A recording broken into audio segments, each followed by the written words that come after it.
hop in really quick to let y'all know that I'm so sorry about last week. Last Friday, I honestly thought I was going to be able to upload this episode, but I did not plan my upload the right way. I didn't plan correctly, and I got all jumbled up in my fun. I was having so much fun last weekend that I completely forgot that I was supposed to upload an episode, and I don't know what else to say. I'm so sorry, you guys. But this Friday, I'm going to be uploading 2 episodes, okay? You guys get 2 episodes this Friday. So I hope that makes up for the missed episode. I hope you guys are not too mad at me. I really am sorry. And also, you guys, please interact with the Instagram page. If you don't know that Heinous Belief has an Instagram page, go interact with it, please. Whatever questions you have, whatever comments you want to make about the case, at least until the Discord is open, until you have access to the Discord, have your conversations over there and leave the 5-star reviews for the 5-star reviews. Just leave the reviews for the reviews and have the conversations on the Instagram page until the Discord comes. Okay, that's all the announcement I had. I'm gonna get out of here. Thank you so much for your support. I love y'all. Bye. Hey, you guys, welcome back to another episode of Heinous Beliefs. This is a podcast where we break down some of the darkest crimes influenced by religions and belief systems. I'm your host, Ria, and today's story, this one is going to leave you shaking your head because it's a wild mix of family, faith, and some of the most disturbing parenting choices I've ever come across. But first, I want to give a huge shout out to all of you listening, sharing, supporting the podcast. Seriously, y'all are amazing. Thank you so much. If you haven't already, make sure to follow whatever podcast platform you're listening on and leave a review. Spread the word, because trust me, these are the kind of stories that people want to listen to. Now, before we jump in, y'all know I have to give the disclaimer, okay? This episode involves discussions of child abuse, neglect, and religious manipulation. It's a tough one, so listener discretion is advised. You can skip it. All right? If at any point you feel like it's too much, feel free to pause, take a break, and even, skip episode if you feel like it, all right? But if you're going to stick around, listener discretion is advised, okay? All right, y'all. Get your tea, get your coffee. Let's get into it. You ever scroll through YouTube and stumble on those family vloggers, the ones that are all dressed up nice and they have well-behaved kids, picture-perfect homes, well-dressed, the parents who seem to have it all together? That was Ruby Franke. She was the type of mom who made you feel like maybe you weren't doing enough, right? You could be doing more. Like all you had to do was follow her morning routines that she already curated for you, or her biblical discipline methods. You'd have obedient, God-fearing children. For years, Ruby ran the YouTube channel 8 Passengers, showcasing wholesome life as a big Mormon family in Utah. She wasn't just a mom, she was a momfluencer, okay? Brands sent her PR packages, other parents looked to her for advice, and her videos ranked in millions of views. She had the whole faith and family brand locked in. A devout LDS mother raising 6 kids with strict rules, biblical discipline, and moral lessons for the camera. At first, it all seemed innocent enough, right? She would film her family trips, birthday celebrations, and faith-based parenting tips. But the longer people watched, the more they started picking up on disturbing patterns. Ruby didn't just believe in discipline, she believed in control. And not just regular take away your iPad kind of control. We're talking straight up psychological and physical torment disguised as love, right? Tough love. Her kids would get extreme punishments for minor infractions like denial of meals, forced to sleep on the floor, or publicly humiliated on camera. And y'all, it wasn't just subtle. This woman straight up was admitting to child abuse in her vlogs, okay? In one video, she casually mentioned that her 6-year-old daughter, Eve, had packed her own lunch for school, and when she forgot, instead of packing something for her real quick, Ruby let her starve. Like her daughter left her lunch at home, right? Because she packed it herself. So she forgot it maybe like on a table or something. And instead of taking food to her, Ruby let her be hungry in school. Ruby looked dead serious when she said it was a learning opportunity because in her mind, suffering builds character, okay? And if you think that's bad, buckle up because it gets worse, much, much, much worse. There was a moment that really made people stop and say, hold up, this is not normal, okay? This is not okay. It was when Ruby admitted on video that she left her son Chad at home alone for days as a punishment. No food, no contact, just total isolation. And y'all, it wasn't some teenager sneaking out and getting grounded. This was a child. People started calling her out. Comment sections flooded with concerned viewers asking about her kids. But instead of backing down, Ruby doubled down and she told people that if they didn't agree with her parenting methods, they could leave. They didn't have to be on her page, right? She framed her extreme punishments as part of her faith, as someone God had called to do this, right? Someone had called her to show others how to raise their children in the Lord. She was basically an example, right? God was directing her on what to do. She was chosen. Yeah, they always are. They're always chosen. And it wasn't just her own twisted beliefs either. She had help from a quote unquote mentor, okay? And it wasn't just her own twisted beliefs. This was coming from a mentor, Jodi Hildebrandt. If you don't know that name, you're about to, because Jodi wasn't just Ruby's friend. She was her spiritual guide, her counselor, and the person who pushed Ruby deeper and deeper into something even more dangerous than extreme parenting and religious fanaticism. So Jodi was the founder of Connections, a supposed mental health coaching program that operated under the guise of helping families heal. But in reality, it was a breeding ground for control, manipulation, and psychological abuse. The teachings were harsh. Obedience was everything. And Jodi thought that if kids disobeyed, even in the smallest ways, they needed to suffer for it, to atone, to learn. Ruby bought in completely because she also thought the same.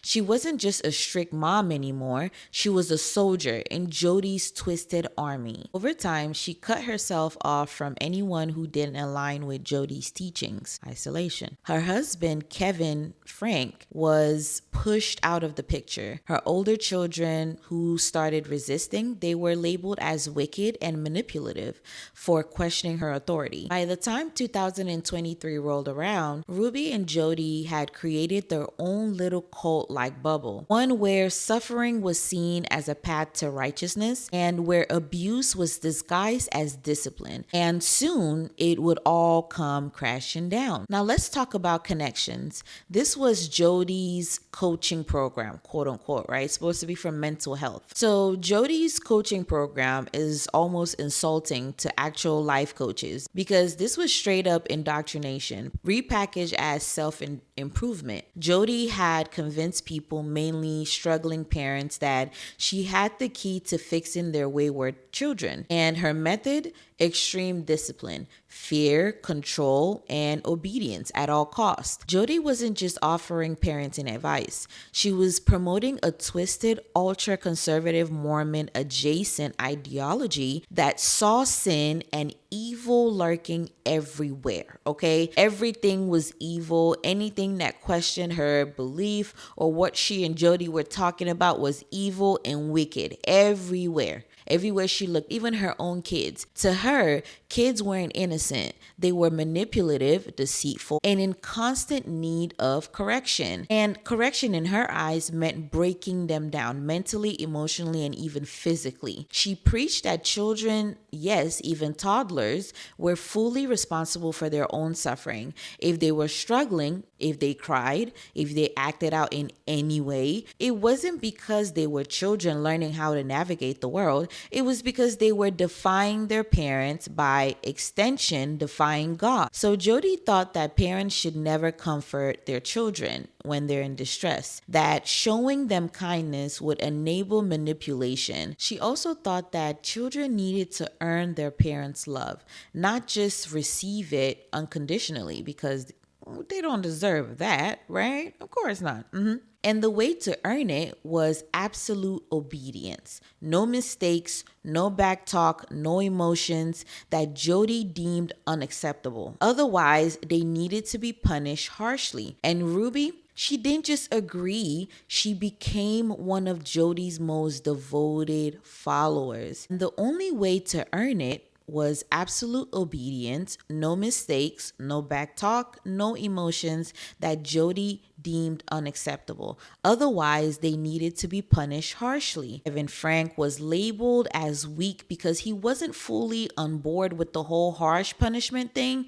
but he just kind of stayed there because he didn't want to lose his family. He was very much complacent. I'm sorry, I'm not going to sugarcoat with this man. You're a grown adult. You saw that shit happen and you could have done something. Anyway, her older children started questioning her though. Instead of recognizing their fear and pain, she cracked down even harder on them. She started isolating her kids, making them cut ties with friends, relatives, anyone who might challenge her authority. By the time 2023 rolled around, Ruby and Jodi had created their own little cult-like bubble. Now, this is where things turn from concerning to straight up horrifying. A moment that had neighbors, law enforcement, and even seasoned investigators absolutely shaken. It's August 30th, 2023.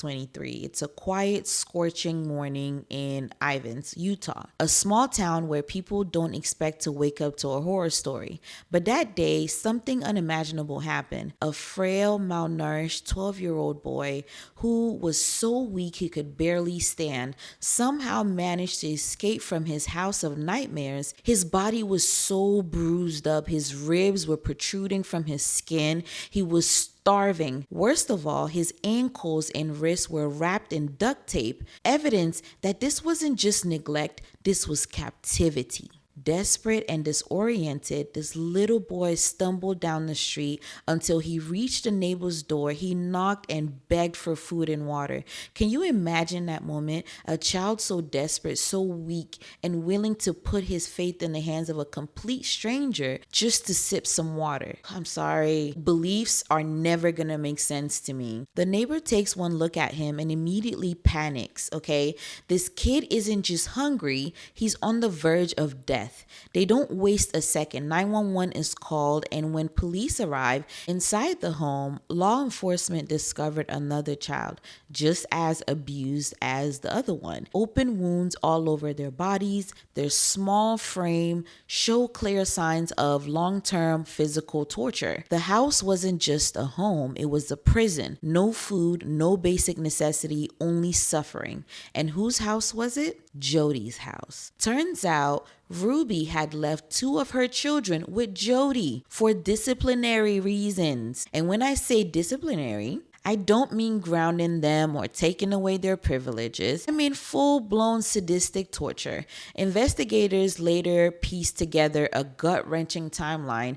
These kids had been subjected to starvation, isolation, and even physical restraints for months. Not days, not weeks, months. And you want to know something even sicker? Ruby knew. Of course she knew. She knew. She put them there. She knew exactly what was happening because she believed in it, okay? This wasn't a case of overwhelmed mom making a terrible mistake and, miscalculating. This was calculated, religiously justified abuse. That's what this was. When the story broke, the public was horrified. The most shocking part, the signs had been there all along. And even somehow, these kids had suffered in silence for years before anyone stopped it. I'm still gonna call on that dad. I'm sorry. That dad, you're rubbing me wrong. You're rubbing me the wrong way. How did you not care about what was going on with your kids? Like, I get it. Oh, she was in a cult. She was isolating herself. She wasn't talking to you, blah, blah, blah, blah.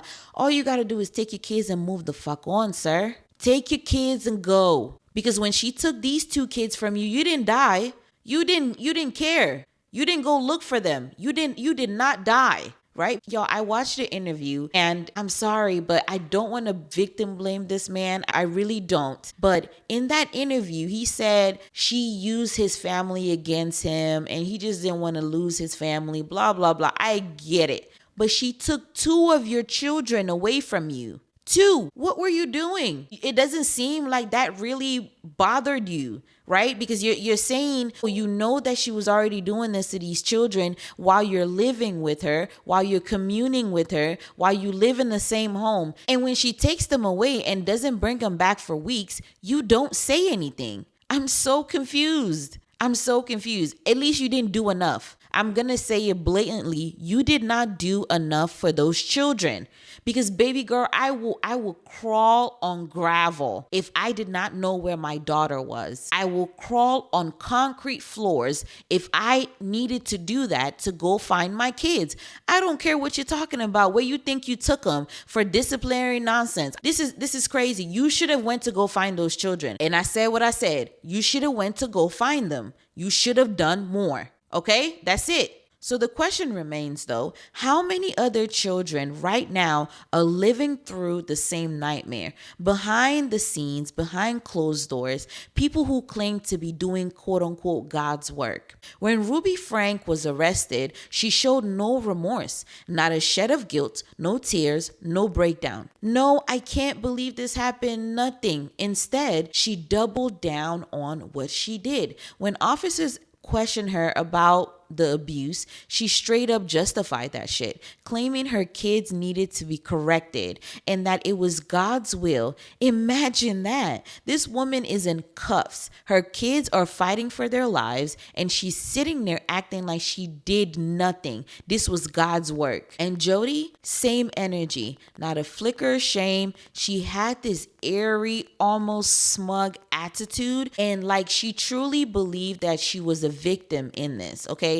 As if the world just didn't understand her methods. Police confronted her with evidence, the children that were malnourished, the wounds, and the makeshift prison that they had been kept in. She didn't crack at all. She didn't care. She didn't flinch. And she was committed to her delusions. That's what made this even more terrifying. These women truly believed that they were right. And fortunately, the trial was quick. There was no drawn-out legal battle, no high-profile defense trying to spin a narrative. By December 2023, both Ruby and Jodi pled guilty to aggravated child abuse charges. And listen, when I say the sentencing was...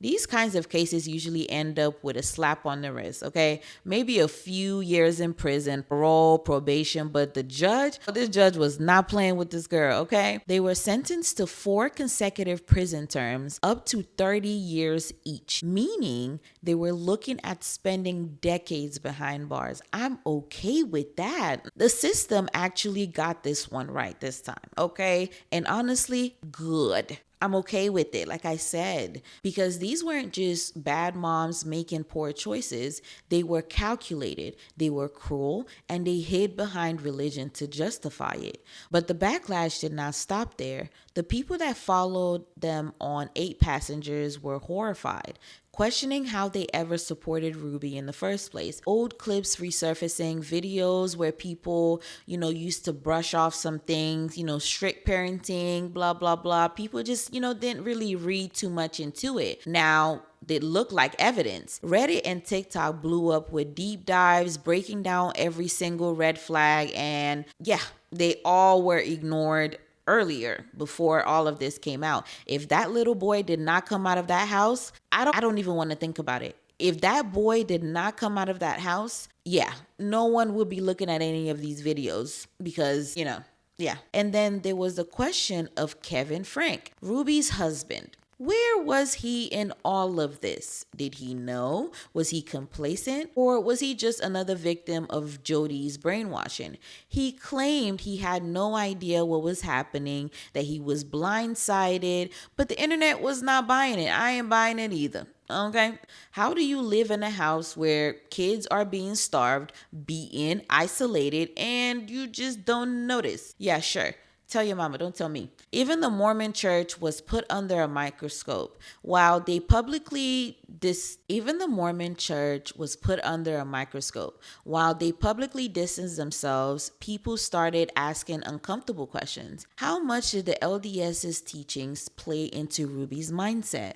Was there another reason why she did this? Was this just one extreme event? Was it part of a larger issue within the high control religious committees? I don't know. We never know. I mean, actually, we do know. We do know it's a problem. So let's not pretend, right? Yeah. Okay. At the end of the day, Ruby and Jodi are exactly where they belong, behind bars for years and years and years to come. Thank you very much. I'm okay with that. And those kids are looking better. They're thriving. So I'm glad. I'm glad that they're able to recover. I'm pretty sure they're going to be needing extensive therapy and long-term care. But, we'll take the win. I take the win that these children were able to actually get out of this. Like that boy saved himself. That is bravery. That's courage. For that little boy to be brave enough to walk out of that house and go find help, man, it's so gut-wrenching to think about that little boy.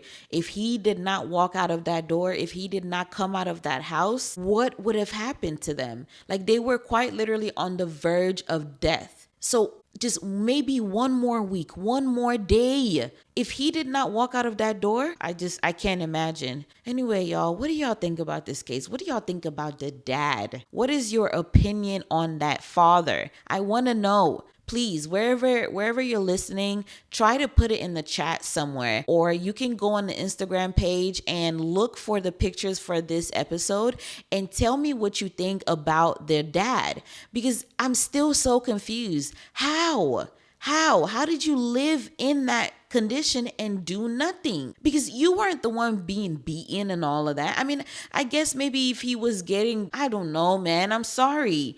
There's no leeway I can give him here. I'm sorry, I can't. I don't have it. Maybe y'all can help me out. Y'all can help me out in the comments. Go on the Instagram page and tell me what you think about the dad. Maybe you can change my mind, but I don't know. Because this wasn't just a case of bad parenting. This was indoctrination. It took time. Right? It took time over and over again for this woman to do this. The signs were there, y'all. The signs were there, but people ignored them because faith-based abuse is often looked at as nothing. It's often hidden under the guise of discipline or righteousness. Y'all will make this make sense for yourselves just so you can abuse people. Anyway, y'all, that's it for me. Thank you so much for tuning in. Thank you for staying till the end. If you're still here, I really do appreciate y'all. I don't know how many times I'm going to keep saying it, but I'm going to keep saying it until I can't say it no more. If this story shook you like it shook me, please share it. There are more people that could be talking about this stuff. Make sure to follow Heinous Beliefs on Instagram or on all the podcast platforms you're listening to podcasts on. Also, make sure you're looking out for the subscriptions. If you would like 2 episodes a week, you can't wait for the 1 episode every week, there's a subscription option coming on Apple Podcasts. And I think also, I can't remember the other one, but I'll let y'all know. But right now, it's going to be on Apple Podcasts for sure. Oh, Patreon. I remember. Patreon. So we're going to have an option for Patreon and Apple Podcasts where you get an extra episode on Wednesdays. Okay. It's going to be popping up really soon. So look out for that. All right, y'all. Thank you so much again. Stay safe, stay skeptical. And as always, question everything. Bye, y'all.